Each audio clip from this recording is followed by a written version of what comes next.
برادران اسلام، السلام علیکم ورحمۃ اللہ تعالی وبرکاتہ۔ الحمد للہ رب العالمین، والصلاة والسلام على سيد الأنبياء وسيد المرسلين،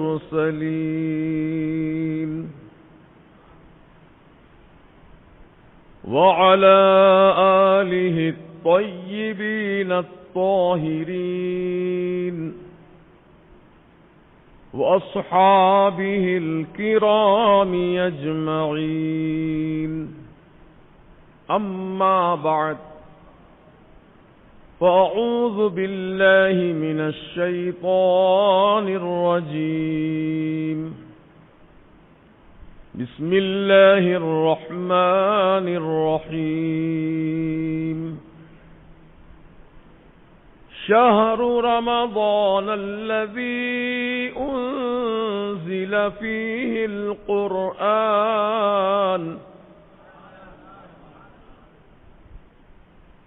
صدق الله العظيم، وبلغنا رسوله النبي المتين الأمين الكريم۔ عزیزان ملت اسلامیہ، بزرگوں اور نوجوان دوستوں اور عزیز بچوں،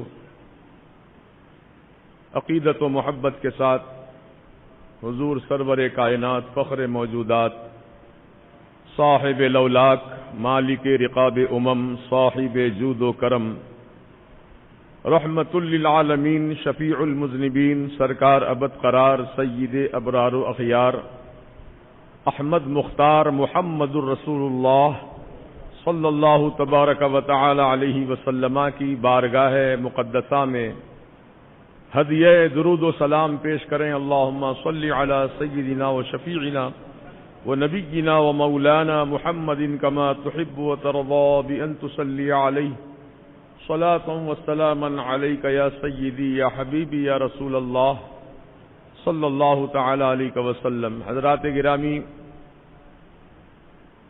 ماہ شعبان المعظم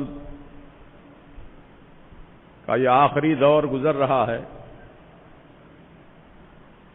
اور اس کے بعد جو آنے والا مبارک مہینہ ہے وہ ماہ رمضان شریف۔ ماہ رمضان ایک اللہ تعالی کی نعمت ہے امت محمدیہ کے لیے، کیونکہ اور مہینوں میں جو انعامات اور اکرامات، رحمتیں، مغفرتیں، نجات بندوں کو جو عطا کی جاتی ہے وہ ماہ رمضان ہی میں، کیونکہ اللہ تعالی اس مہینے میں خاص عبادت اپنے بندوں پر فرض کیا ہے۔ اس عبادت کا نام ہے روزہ۔ 3 چیزوں سے بچنے کا نام روزہ ہے: کھانے سے، پینے سے، اور جو شادی شدہ لوگ ہیں وہ اپنی بیویوں سے قریب جانے سے، یعنی جماع سے بچنے کا نام روزہ ہے۔ اللہ تبارک و تعالیٰ کو یہ چیز پسند ہے کہ بندہ بھوکا پیاسا رہ کر میری یاد کرے، کیونکہ بھوکے پیاسے رہ کر اللہ تعالیٰ کی عبادت کرنا، بندگی کرنا، یہ ہمارے آقا علیہ السلام کی سنت مبارکہ ہے۔ آپ جانتے ہیں سیرت کی تمام کتابوں میں واقعہ اظہر من الشمس ہے کہ ہمارے آقا علیہ السلام پانی اور چنے کا آٹا لے کر کوہ ہرا پر، جس کو جبل نور بھی کہا جاتا ہے، اس پہاڑ پر بالکل آخری چوٹی جس کو غار ہرا کہتے ہیں، بالکل پہاڑ کا اینڈ ہے. جو لوگ گئے ہیں حج عمرہ کے لیے وہ زیارت کیے ہوں گے. بالکل پہاڑ کی چوٹی کا آخری حصہ ہے. ذرا سا بھی اگر آدمی چوک جائے تو پتہ نہیں کیا حادثہ واقع ہو جائے. تو اس پہاڑ کی آخری چوٹی پر جو غار ہرا ہے، ایک چھوٹا سا غار ہے. آپ کے ہمارے آقا علیہ السلام اعلان نبوت سے پہلے، یعنی ابھی آپ نے نبی ہونے کا اعلان نہیں فرمایا تھا، اس وقت کی بات ہے، پانی اور چنے کا آٹا جس کو ستو کہتے ہیں وہ اپنے ساتھ لے کر جاتے تھے اس پہاڑ میں، اس غار میں، صبح سے شام تک بھوکے پیاسے رہ کر اللہ تعالی کی عبادت فرماتے تھے. حالانکہ ابھی وحی کا نزول نہیں ہوا ہے، ابھی جبریل امین کی آمد نہیں ہوئی ہے. میرے آقا چونکہ رب کی بارگاہ سے سب کچھ سیکھ کر آئے نا، وہ جانتے ہیں کہ مجھے کیا کرنا ہے. اپنے رب کو راضی کرنا ہے، اپنے رب کا ذکر کرنا ہے، اپنے رب کی بندگی کرنا ہے. چنانچہ حضور پاک صاحب الاولاق صلی اللہ تعالی علیہ وسلم صبح سے شام تک بھوکے پیاسے رہ کر آپ اللہ تعالی کی بندگی فرماتے تھے. اور جب مغرب کا وقت ہوتا تو وہ چنے کا آٹا پانی میں گھول کر آپ اسے نوش فرما لیتے تھے. کبھی کبھی ایک دن اور کبھی کبھی کئی دن تک میرے آقا اسی پہاڑ پر تشریف فرما رہتے تھے. یہ حضور پاک علیہ السلام کی سنت اللہ تعالیٰ کو اتنی پسند آئی کہ میرا محبوب میری محبت میں بھوکا پیاسا رہ کر میری بندگی کرتا ہے، تو میں اپنے محبوب کے امتیوں پر بھی اس سنت مبارکہ کو روزے کی شکل میں فرض کروں گا تاکہ میرے حبیب کی سنت کی ادائیگی بھی ہو اور میرے حکم کی تعمیل بھی ہو. تو محترم دوستو، دراصل یہ روزہ حضور پاک کی سنت کا نام ہے. آپ غور کیجئے، ہم عبادتیں جو کرتے ہیں، نمازیں جو پڑھتے ہیں، کسی نہ کسی نبی کی یادگار ہے. ہم لوگ اس بات کو ذہن نشین رکھیں کہ ہماری تمام عبادتیں، چاہے وہ نماز ہو، روزہ ہو، حج ہو، زکوٰۃ ہو، کسی نہ کسی اللہ کے پیارے نبی کی سنت اور ان کی یادگار ہے. جیسا کہ فجر کی آپ جو 2 رکعت سنت اور 2 رکعت فرض ادا کرتے ہیں، تو یہ فرض ادا کرنا یہ سیدنا آدم علیہ السلام کی سنت ہے. کیونکہ جب آپ دنیا میں تشریف لائے جنت سے پہلی مرتبہ، تو یہاں دن اور رات کا معاملہ ہے. دنیا میں، جنت میں رات اور دن نہیں ہے، ایک ہی وقت رہتا ہے. جیسے عصر اور مغرب کے درمیان کا جو سہانا وقت ہے، جنت میں ویسا ہی وقت ہمیشہ رہتا ہے. نہ رات آتی ہے نہ دن کی تیز دھوپ رہتی ہے. اللہ تعالیٰ جنت کے موسم کو معتدل رکھا ہے، پرسکون رکھا ہے. تو بہرحال تو سیدنا آدم علیہ السلام جب آسمانوں سے، جنت سے اس دنیا میں تشریف لائے تو وہ دن کا وقت تھا. دیکھتے دیکھتے جب رات طاری ہو گئی، سورج ڈوب گیا، رات طاری ہو گئی، تو سیدنا آدم علیہ السلام نے رات کے اندھیرے کو پہلی مرتبہ دیکھا اور آپ کے دل میں ایک عجیب سی کیفیت پیدا ہوئی اور رب کی بارگاہ میں عرض کرنے لگے، مولا اس اندھیرے سے نجات عطا فرما. یہ اندھیرا کیا چیز ہے؟ پہلی بار دیکھ رہا ہوں پروردگار، تو اس سے مجھے نجات عطا فرما. دیکھتے دیکھتے وقت گزرتا گیا. جب صبح کی سفیدی آسمان پہ چمکنے لگی، سیدنا آدم علیہ السلام بہت خوش ہو گئے. کہا کہ اب اجالا آ رہا ہے، اندھیرا چھٹ رہا ہے، اجالا نمودار ہو رہا ہے. تو اجالا ہونے کی خوشی میں دیکھیے حضرت آدم علیہ السلام نے رب تعالیٰ کا شکریہ ادا کیا اور 2 رکعت نماز آپ نے ادا فرمائی، وہ فجر کا وقت تھا، اور وہی فرض نماز ہمارے آپ کے لیے فرض کر دی گئی۔ اب حضور نے فرض سے پہلے 2 سنتیں آپ نے ادا فرمائیں، تو وہ حضور کی سنت ہے، اور 2 رکعت فرض آدم علیہ السلام کی سنت ہے۔ سمجھ گئے آپ؟ تو اس طریقے سے تمام نمازوں کا تعلق انبیاء کرام کی یادگاروں سے ہے، حج کا تعلق انبیاء کرام کی یادگاروں سے ہے۔ ہر نبی نے اللہ کے گھر کا طواف کیا، تقریباً انبیاء کرام نے اللہ کے گھر کا طواف کیا اور اللہ کے گھر کی زیارت کی۔ محترم دوستو، آپ کے ہمارے آقا تو مکہ شریف ہی میں پیدا ہوئے، آپ کی ولادت باسعادت مکۃ المکرمہ میں ہوئی، اور آپ جانتے ہیں کہ حضور پاک صاحب الاولاق صلی اللہ تعالی علیہ وسلم کی وہ ذات مبارکہ ہے کہ ساری دنیا کعبے کی طرف منہ کر کے سجدہ ریز ہوتی ہے، لیکن کعبہ حضور پاک صاحب الاولاق کی ولادت باسعادت کے وقت میں میرے آقا علیہ الصلوۃ والسلام کی تعظیم میں سجدہ کر رہا تھا۔ اسی لیے اعلی حضرت فرماتے ہیں جن کے سجدے کو محراب کعبہ جھکی، ان بھووں کی لطافت پہ لاکھوں سلام۔ تو کعبۃ المکرمہ ہی میں میرے آقا کی تشریف آوری ہوئی، اور وہ کعبے میں میرے آقا جلوہ فرما ہو کر آپ نے کعبے کو کعبہ بنایا، کعبۃ اللہ بنایا، ورنہ اس کے اندر 360 بیٹھے تھے۔ بابری مسجد میں تو 3 بیٹھے ہیں، اللہ کے اس مقدس گھر میں کعبے میں 360 بٹھائے گئے تھے۔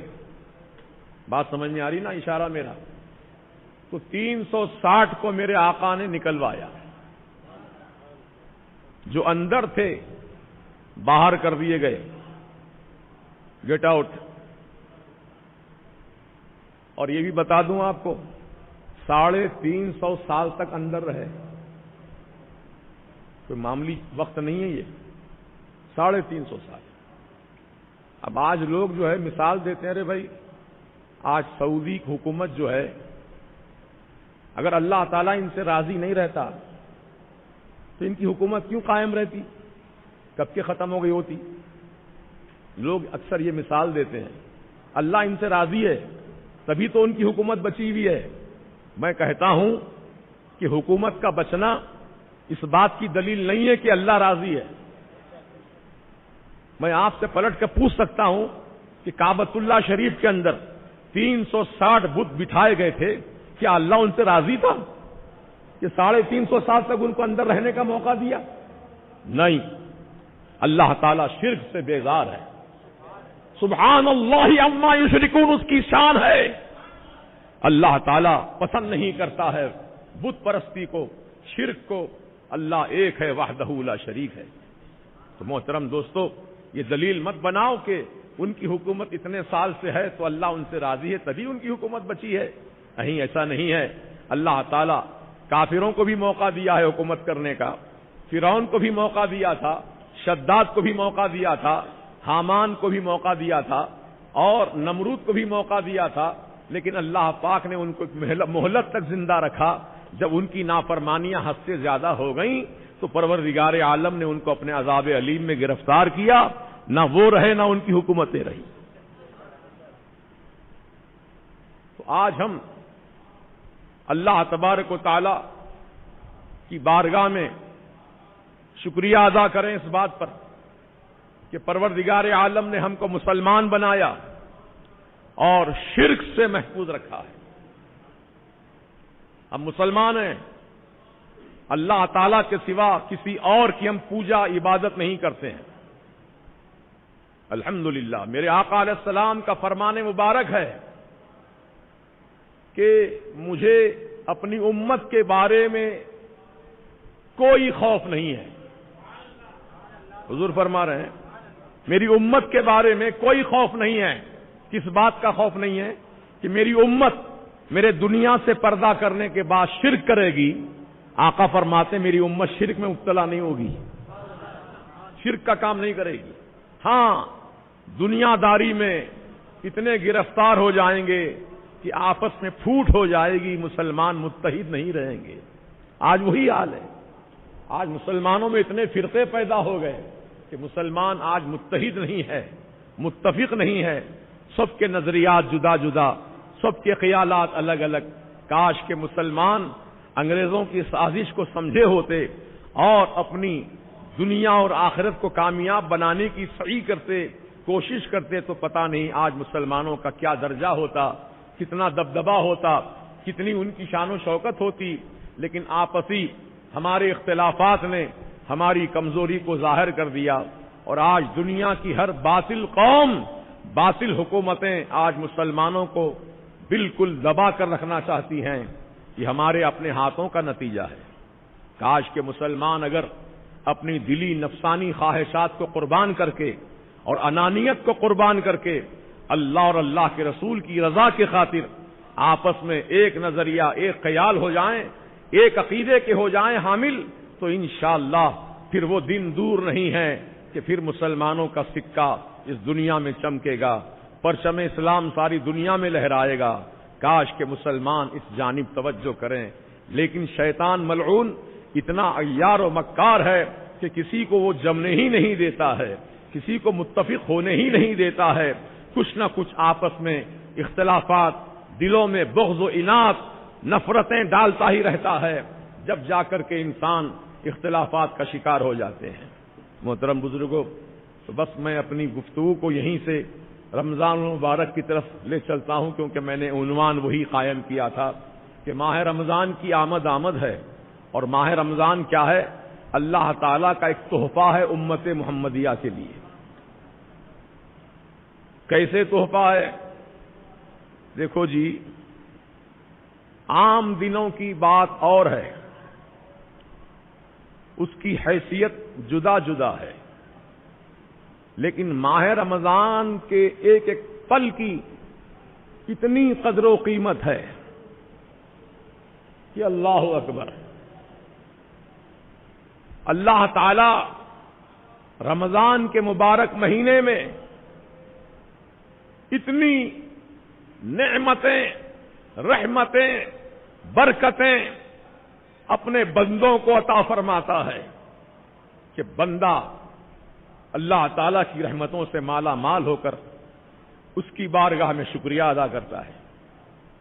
شکریہ ادا کرنا کئی طرح سے ہوتا ہے. ایک زبانی شکریہ ہے، الحمدللہ کہنا، یہ کہنا یہ زبانی شکریہ ہے. ایک دل کا شکریہ ہے، دل سے اللہ تعالیٰ کا شکر گزار بنے رہنا. جیسے کہ میرے آقا علیہ الصلاۃ والسلام کی سنت مبارکہ ہے کہ رات میں آپ عشاء کی نماز پڑھ کر اپنے حجرہ بی بی عائشہ صدیقہ میں تشریف لائے، اور گھر میں کھانے کو کچھ نہیں تھا، خالی برتن ہے. میرے آقا تشریف لائے، مسواک کیا، وضو فرمایا اور بستر پہ لیٹ گئے. حضرت بی بی عائشہ صدیقہ ام المومنین رضی اللہ تبارک و تعالی عنہا نے حضور کو دیکھا غور سے کہ سرکار کبھی سیدھی کروٹ ہوتے ہیں، کبھی بائیں کروٹ ہوتے ہیں، یعنی حالت اضطراب میں ہیں، ایک حالت میں نہیں آرام کر رہے ہیں، کبھی ادھر کبھی ادھر پلٹ رہے ہیں. بی بی عائشہ سے دیکھا نہ گیا، وہ اٹھ کر آئیں اور حضور کے قریب بیٹھ گئیں. گھر میں کھانے کو کچھ نہیں ہے، میرے سرکار کے پیٹ سے خالی پیٹ ہونے کی وجہ سے آوازیں آ رہی ہیں، پیٹ میں گڑگڑاہٹ ہو رہی ہے. ام المومنین بی بی عائشہ صدیقہ رضی اللہ تعالی عنہا اپنے آقا و مولا کے سینے پر سر جھکا دیتی ہیں اور پیٹ پر میرے آقا کے ہاتھ پھیرتی ہیں، اور سرکار کے پیٹ سے مسلسل خالی ہونے کی وجہ سے آوازیں آ رہی ہیں. تو بی بی عائشہ صدیقہ سے رہا نہ گیا، یا رسول اللہ علیہ السلام میرے ماں باپ آپ پر قربان ہو جائیں، حضور آپ کو اتنی شدت کی بھوک لگی ہے، گھر میں کھانے کو کچھ نہیں ہے، یا رسول اللہ دنیا سے اتنا تو کچھ لے لیجئے کہ آپ پیٹ بھر کھانا کھا سکیں، اتنا تو لے لیجئے سرکار دنیا والوں سے کہ آپ دنیا میں سکون کی زندگی گزار سکیں، پیٹ بھر کھانا کھا سکیں. اتنا کہنا تھا بی بی عائشہ صدیقہ کا. میرے آقا اتنی تیزی کے ساتھ اٹھ کر بیٹھ گئے اپنے بستر انور پر اور کہنے لگے اے عائشہ افلا عبدن شکورا، اے عائشہ کیا میں خدا کا شکر گزار بندہ نہ بنوں؟ میں تو چاہتا ہوں جب مجھے بھوک شدت کی لگے اس وقت اللہ کا زیادہ شکریہ ادا کروں۔ اللہ اکبر، یہ ہے دل کا شکریہ۔ بندہ جس حال میں رہے الحمدللہ کہے، بولو انشاءاللہ الحمدللہ۔ تو ماہ رمضان میں بھوکے ہیں، پیاسے ہیں، شدت کی گرمی ہے، لیکن آپ ہائے وائے نہ کرنا، شکوے شکایتیں نہ کرنا، بہت گرمی ہے، حالت خراب ہو رہی ہے، نہیں، اللہ کا شکر ادا کرو، الحمدللہ کہو، دل سے شکر گزار بنے رہو۔ مولا یہ تو دھوپ کی گرمی ہے، جہنم کی گرمی تو اس سے کہیں زیادہ درجے سخت ہے۔ مولا تو اپنے فضل و کرم سے ہمارے روزے قبول فرما لے، ہمیں مزید روزہ رکھنے کی توفیق عطا فرما۔ یہ نیت ہونی چاہیے، اور یہ شکریہ بندہ اللہ تعالیٰ کا اس طرح ادا کرتا رہے تو اللہ کا وعدہ ہے لئن شکرتم لازیدنکم، اگر تم میرا شکریہ ادا کرتے رہو گے تو میں تمہیں اور زیادہ نعمتیں عطا کروں گا، اور زیادہ دوں گا۔ فکر مت کرو، میرے خزانے کم نہیں ہیں، بہت عظیم خزانے ہیں، اس میں سے جتنا میں دیتا جاؤں بندوں کو کمی نہیں ہوتی ہے خزانوں میں میرے۔ اللہ تعالیٰ اپنے شان قدرت سے خزانے اپنے بھرتا ہی رہتا ہے، بندوں کو عطا فرماتا ہی رہتا ہے۔ لہذا ہم آپ اللہ تعالیٰ کے مبارک مہینے میں جو رمضان شریف کا مبارک مہینہ ہے، اس ماہ رمضان کی قدر و قیمت کو جانیں اور اس میں روزہ رکھ کر اللہ تعالیٰ کی رضا حاصل کریں۔ میرے سرکار سید عالم صلی اللہ تعالی علیہ وسلم نے ارشاد فرمایا رمضان کا ایک ایک پل اللہ تعالیٰ کا نور ہے، نور برستا ہے ایک ایک پل۔ اب بتائیے اللہ کا نور جس کو حاصل ہو جائے اس کی دنیا بھی چمک جائے گی، اس کی قبر بھی روشن ہو جائے گی، آخرت بھی روشن ہو جائے گی۔ وہ اللہ کا نور ہے۔ ماہ رمضان اللہ کا نور، قرآن اللہ کا نور۔ تو یہ ماہ رمضان میں اللہ تعالیٰ ہمیں دو نور عطا فرما رہا ہے، ایک قرآن کی صورت میں، دوسرے ماہ رمضان کی صورت میں۔ رمضان بھی اللہ کا نور ہے اور قرآن بھی اللہ کا نور ہے۔ تو جو بندہ ماہ رمضان میں جہاں روزہ رکھے وہیں تلاوت قرآن، سماعت قرآن میں اپنا وقت گزارے، انشاءاللہ اس کے دل کی دنیا آزاد ہو جائے گی۔ کیونکہ ایک سال تک ہم نے گناہ کیے، 11 مہینے، سال کہہ رہا میں نے، مطلب سال ہی مراد ہے، 11 مہینے ہم نے اللہ تعالیٰ کی نافرمانیاں کی، گناہ کیے، خطائیں کی، گالی بکی، چغلیاں کھائیں اور فحش مناظر دیکھے، نہ جانے کیا کیا غلط کام کر لیے۔ تو حدیث پاک میں آیا ہے کہ جب بندہ ایک گناہ کرتا ہے، ایک گناہ، تو دل پر اس کے ایک داغ، کالا داغ لگا دیا جاتا ہے۔ کتنے؟ ایک گناہ کے بدلے ایک کالا داغ۔ اب 11 مہینے میں کتنے داغ لگے کچھ حساب کتاب نہیں ہے ہمارے پاس۔ اب اللہ تعالی دل کو دھو لینے، دل کو پھر صاف کر لینے کا موقع ہمیں عطا فرمانے والا ہے رمضان کی صورت میں۔ وہ ماہ رمضان ہے، دلوں کو چمکانے کا مہینہ ہے، گناہوں کو جلا دینے کا مہینہ ہے۔ تو وہ مہینہ بڑا عظمت والا مہینہ ہے۔ اس لیے میرے آقا نے فرمایا سید الشہور شہر رمضان، پورے مہینوں کا سردار جو ہے وہ رمضان کا مبارک مہینہ ہے۔ سید الایام یوم الجمعہ، پورے دنوں کا سردار جمعہ کا دن ہے، مہینوں کا سردار رمضان کا مبارک مہینہ ہے۔ لہذا ابھی سے اپنے ارادوں کو صحیح کر لو، نیتوں کو درست کر لو کہ انشاءاللہ ہم رمضان کے مبارک مہینے میں ہم اللہ تعالیٰ کی رضا کے لیے روزہ رکھیں گے اور اس کو راضی کریں گے۔ محترم دوستو، رمضان کے روزوں کی فضیلت کا کیا اندازہ ہم لگا سکتے ہیں کہ حضور پاک صاحب الاولاق صلی اللہ تعالی علیہ وسلم نے فرمایا اگر کسی مسلمان نے بلا عذر شرعی، الفاظ پہ غور کرنا میرے، بلا عذر شرعی یعنی وہ مسافر بھی نہیں ہے، بیمار بھی نہیں ہے، کوئی عذر شرعی نہیں ہے۔ ایسا مسلمان جو بلا عذر شرعی رمضان کا ایک روزہ چھوڑ دے، پورے نہیں، ایک روزہ چھوٹ جائے اس سے، تو میرے آقا فرماتے ہیں زندگی بھر بھی اگر وہ روزہ رکھے، زندگی بھر، تو رمضان کے ایک روزے کی برابری نہیں کر سکتا۔ اللہ اکبر، وہ روزہ ہے رمضان شریف کا۔ اس لیے مسلمانوں، پتہ نہیں پھر آنے والے سال تک کون جیے گا، کون مرے گا، کس کی حیات ہے، کس کی حیات ختم ہو جائے گی۔ اس لیے اللہ تعالیٰ کا یہ فضل و کرم ہے کہ ہم کو موقع عطا فرما رہا ہے۔ اللہ تعالیٰ ہم سب کو ماہ رمضان نصیب فرمائے، اور ماہ رمضان میں اللہ تعالیٰ کی بندگی، عبادت، روزہ رکھنے کی توفیق رفیق عطا کرے۔ اور جو بھی ہم سے غلطیاں ہوئی ہیں، مولا تعالیٰ ماہ رمضان میں ہم سب کی خطاؤں کو معاف فرما دے، ہم سب کی لغزشوں کو معاف فرما دے۔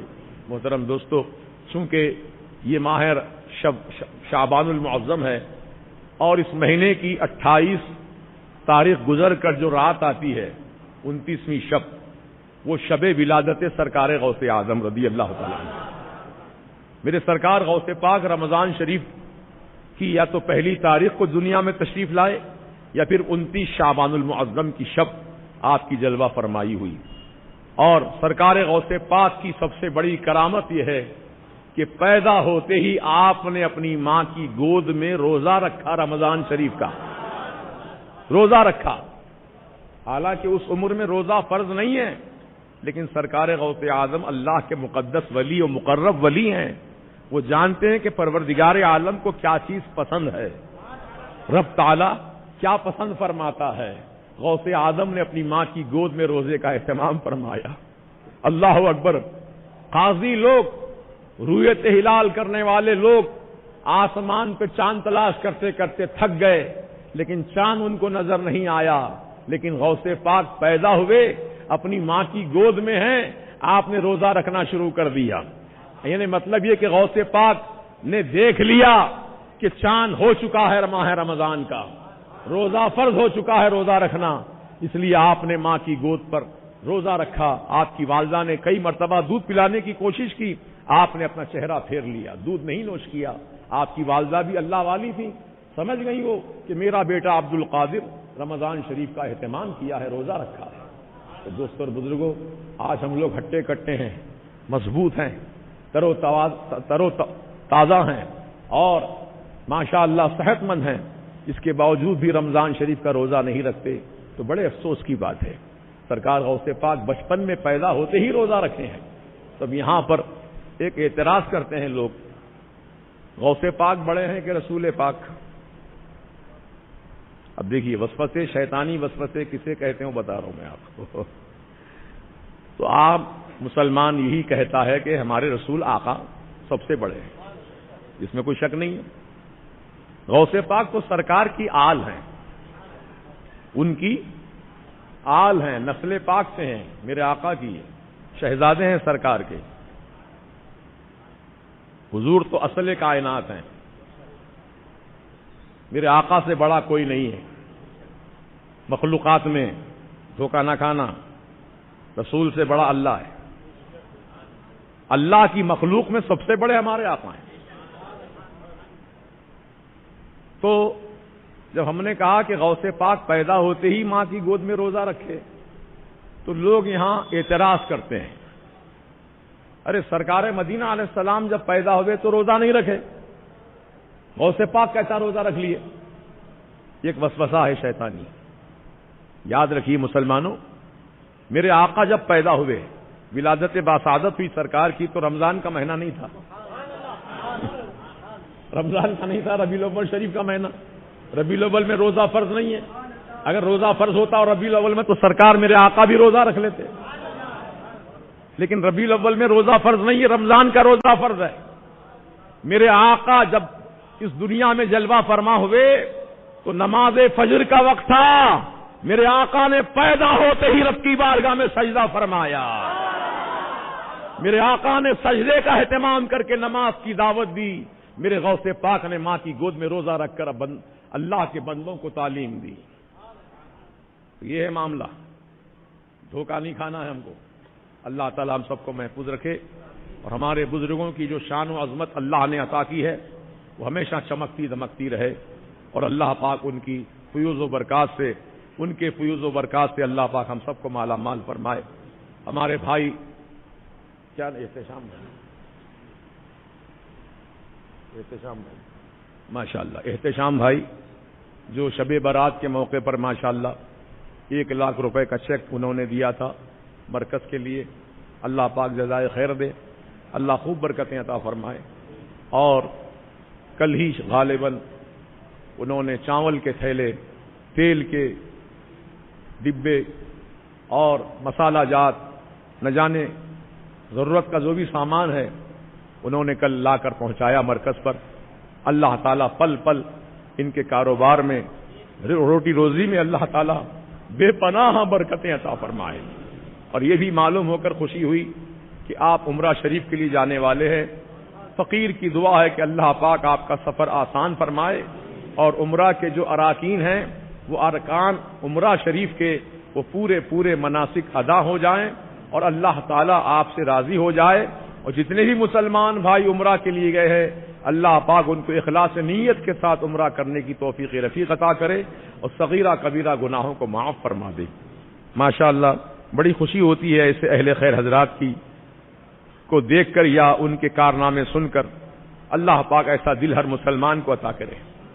آپ کو بتاؤں، میں وقت ہو چکا ہے لیکن مختصر بات کہہ دیتا ہوں، حیدرآباد میں ایسے بہت کم لوگ ہیں جو اہل خیر ہیں۔ بغیر کسی مطالبے کے ہر چیز پہنچا دینا، کھجور کے تہلے رمضان شریف کے لیے، یہ پورے انتظامات کا جو آپ نے اہتمام کیا، اللہ پاک اس کا پل پل آپ کو اجر و ثواب عطا فرمائے۔ میں نے دیکھا پونے میں ہمارے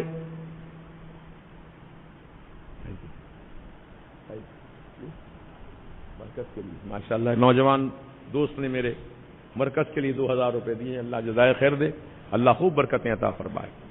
تو میں جب وہاں گیا تھا، میرے بڑے فرزند وہاں تعلیم حاصل کر رہے تھے الجامعۃ القادریہ کوڈوا پونا میں، تو وہاں جلسے میں گیا تھا میں، تو 2-3 دن قیام کا موقع ہوا، دیکھا کہ ایک آٹو رکشہ ہے، پیک آٹو، وہ ہر ایک دن ایک بازار میں گھومتا ہے، ایک دن اناج کے بازار میں، جتنے بھی مسلمان دکاندار ہیں وہ اناج کے تھیلے، باسمتی چاول کے تھیلے وہ دیتے ہیں مدرسے کے لیے، بچوں کے لیے۔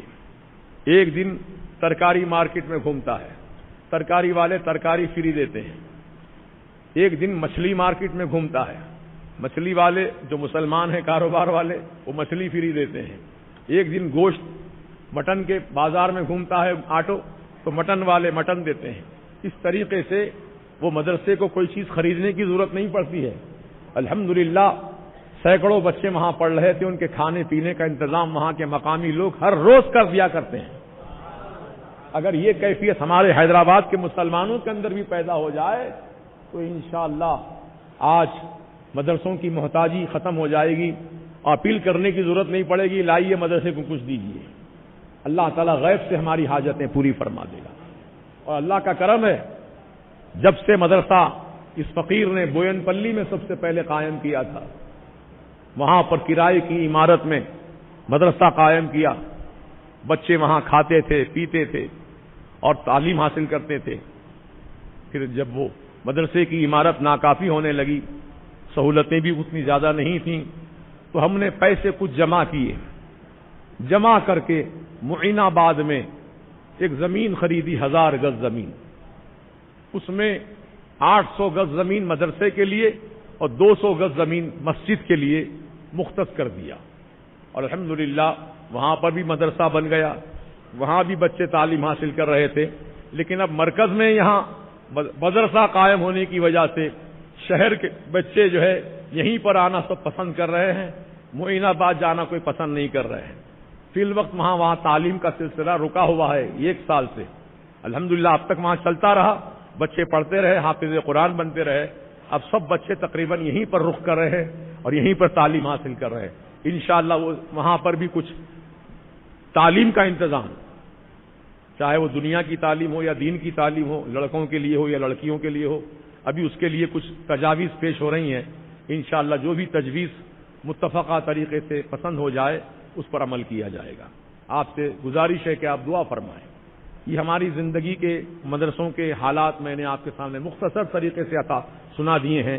الحمدللہ خالصتاً للہ، کوئی تنخواہ نہیں، کوئی کمیشن نہیں مدرسے کی طرف سے، سمجھ گئے آپ، راہ للہ خدمت. یہ فقیر آدھی رات کو 2 بجے رات کو، کیونکہ وہ معین آباد میں کوئی چیز ملتی نہیں ہے، 2 بجے رات کو سنتوش نگر پہ ریتی کی لاریاں آتی تھیں، ریتی کی لاریوں کو لے کر کے معین آباد پہنچایا جاتا تھا. رات بھر جگائی ہوتی تھی. یعنی مطلب یہ اتنی محنتوں سے مدرسے کی تعمیر ہوئی. الحمدللہ اللہ پاک اس مدرسے کو بھی پھر آباد فرما دے، وہاں بچے پھر سے پڑھنے لگیں انشاءاللہ. اللہ تعالیٰ سے دعا ہے مالک و مولا ہم سب کی نیک تمنائیں پوری فرمائے. کیا ہے